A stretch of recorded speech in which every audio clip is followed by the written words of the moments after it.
the performance of a network is interrupted and you need to minimize downtime quickly and a fusion splicer is not available, make sure you have the FIS Introductory Fiber Optic Splice Kit.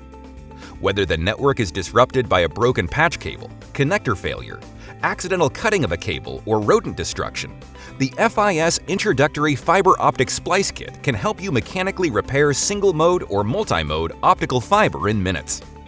The kit includes a visual fault locator, fiber cleaver, cable stripper, mechanical splice, splice protect kit, simplex cable, quick curing adhesive, alcohol wipes, and easy step-by-step instructions.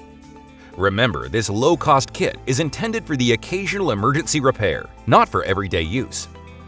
Basic splice steps include stripping the fiber jacket, buffer, and coating, cleaving fiber ends to 90 degrees, using visual red light while installing fiber into mechanical splice sleeve.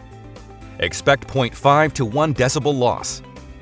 To purchase the FIS Introductory Fiber Optic Splice Kit, go to fiberinstrumentsales.com or contact your FIS representative at 1-800-500-0347.